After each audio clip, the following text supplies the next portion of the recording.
$40,000 ADU grant is still shrouded in mystery for some reason that escapes me, but we always want to have the best, most accurate information available.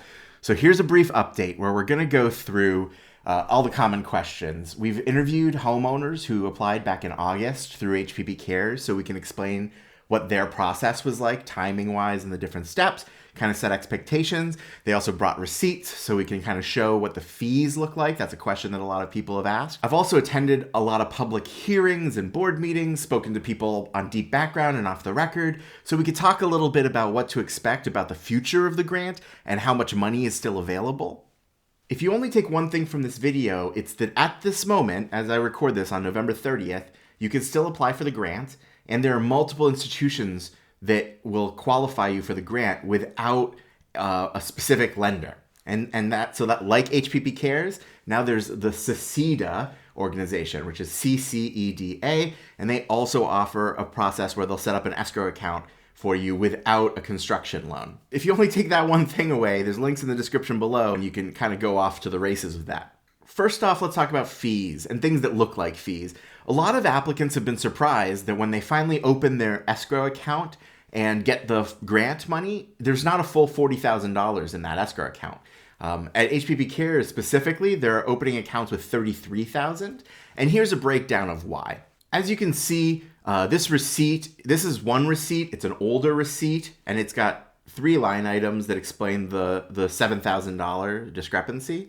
And this is a newer receipt with some updated language, and this shows slightly different verbiage, but the same 3 main items. One of these is the fee for opening the escrow account. That's the one that goes to La Mesa. That is a fee. One of these is a cost to cover HPP Cares admin costs. That is something that they've now characterized as a donation. And you might be saying, well, is it a donation if I have to pay? but my understanding is that some people will be able to write this off as a donation to a nonprofit when they're doing their taxes. So that has slightly different implications than an administrative fee.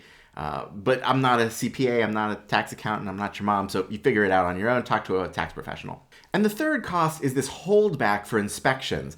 I'm not completely clear on this yet. My understanding from attending an HPP Cares webinar is that this is a holdback, meaning if they need to use it to send inspectors out to your site, they'll use this. If you don't need to use all of this money for inspections, then at the end, it may get released back into the total escrow fund.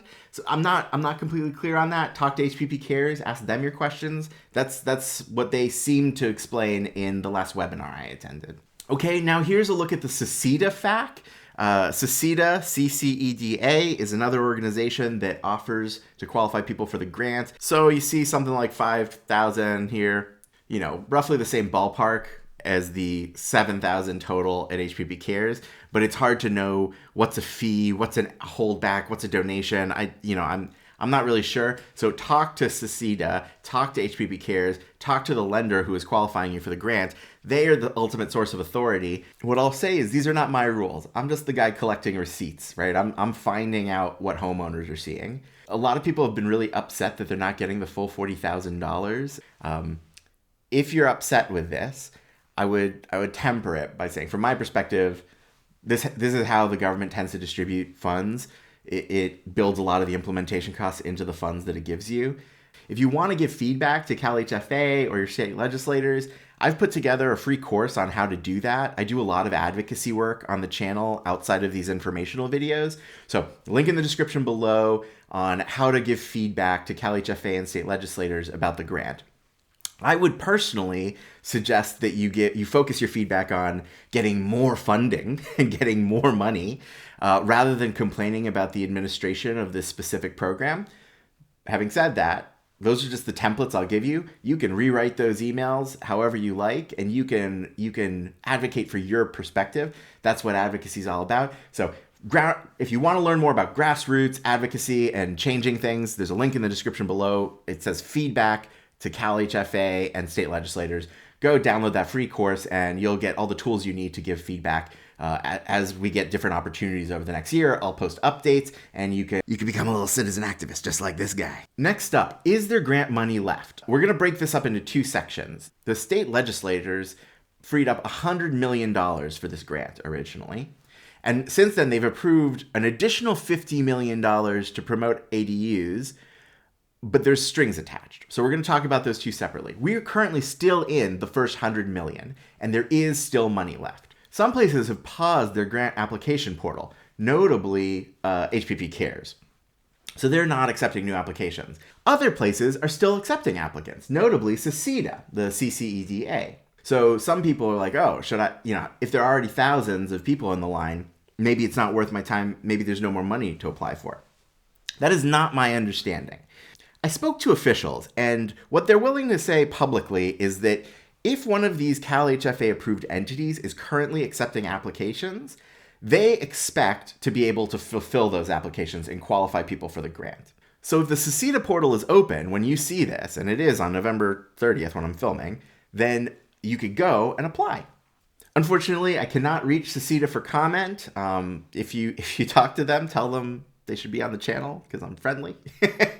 And I want to get their information out there so that people can have transparency and access the grant. Then we could talk about the next 50 million. The next 50 million that the state legislation has approved in the budget has some strings attached. Notably, they have to form a working group and explore different ways to use the grant money. At the last CalHFA board meeting, they seemed to be ready to pause the grant distributions between the first 100 million and the next 50 million while they convene this working group and figure out the best way to use the money. Although obviously a lot of people think that the best way to use the money is to put it into the exact same grant, which is already working and distributing money successfully. I personally advocated for them to continue taking applications, even if they pause distribution of the grant, so that they can build up a waiting list, instead of having thousands and thousands of homeowners in limbo, not really sure if there's even grant money, right? Like, there's no sense in having 5,000 people pause their projects over the next 3 months if there's only 1,200 grants to distribute at all in total. But that's what I advocated for. There's more information on how to advocate for stuff in the description below. Like I said, you do you. Okay, finally, let's look at the actual process that homeowners went through when they applied back in August through HPP Cares. This has sort of the different steps and the dates that they happen to experience. Finally, let's look at the actual process. This is a clip from a webinar that I did about a month ago for my private community. If you want access to information like this, strongly recommend you check out the private community. There's a monthly subscription and you get access to tools like this and people who are much smarter than me. Because I know a lot about ADUs, but any 2 or 3 people in the group know more than me when they're combined. And so you get access to a really cool community, and they produce resources like this one that we're going to go through right now. The 2 files that I love are the grant timeline that Jacoda put together, who is probably joining us a little bit later. Do you see a color-coded timeline on the screen right now? Yeah. So this document, which is available in that link that I sent everybody in the email invite, this is a specific person's timeline who applied on the 25th. And it has every process step that happened to her, right? So she completes the application, doesn't hear back from them, so she emails HPP Cares, gets a response that the application is in the queue, right? You get how the process works. And she color-coded it kind of based on how she perceived the different steps. Is it helpful to go through this line by line? I'm going to assume it is, and I will until somebody says no. Cool. Okay. So after that, you see it took a couple weeks before she actually got a status, a response to her status check. She was like, hey, it's been a while. And they came back and they said, yeah, application's still under review, right? So you see how long that process took. She asked for an estimated time and they recalibrated to like, oh, about 2 weeks. She emailed HPP again after 2 weeks. Hey, it's been over 2 weeks. HPP said, well, as of the 27th of September, your grant reservation is pending full approval. We're hoping to receive approval of funds very soon. So that's that phrase grant reservation, which will come up a lot. Then on the 3rd of October, she gets the good email, which is also her birthday. I think I'm allowed to say that. And it's an award letter. The award letter is the official step where CalHFA acknowledges that you have been awarded your grant. It is signed by somebody like Tiana, who is at the head of CalHFA, right? At some point, she gets a DocuSign for the fund control agreement. We now know that this step has been moved right up to the top of the application process, but in the original phase, this is where it sat. She completes that DocuSign and doesn't hear back. So she says, hey, what's the next step? And then gets a message, all pretty quickly on the 3rd, by the way, and gets a message. The next step will be to wait for the escrow company to reach out regarding the escrow account. She lets a couple weeks go by and says, when can we expect to hear from the escrow company? And it says, hey, do you have your scope of work or unpaid invoices? So it's a bit of a curveball. That's a new request at the time. And she says, yes. And she's sent it with the original application, but she can include it here. And they go, great. The escrow company should be reaching out to you since they already have this.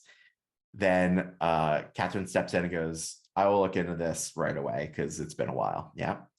On the 18th, she gets an email from the invoice team at HPP Cares, which says, please send your invoices and scope of work to this email address. And so she resends it for the 3rd time. The 21st, she gets a response from the invoices team. And that says, great, now that we have our scope of work, we'll attach that in there. Also, upon your confirmation, the amount for you to put into the escrow company will be X. And she's taking that number out, but like this is the time where you find out how much you're going to have to fund into the account based on your scope of work. Yeah. She responds that she doesn't know the fees and then sends a different format.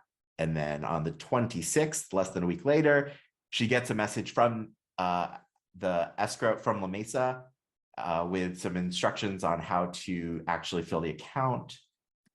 That looks like this. It's not a very sexy document, but at least I cheered when we finally saw one because it was getting a little ridiculous. But this was proof like you can fund the account, everything works end to end. And she called the escrow and followed the instruction and was able to fund her account.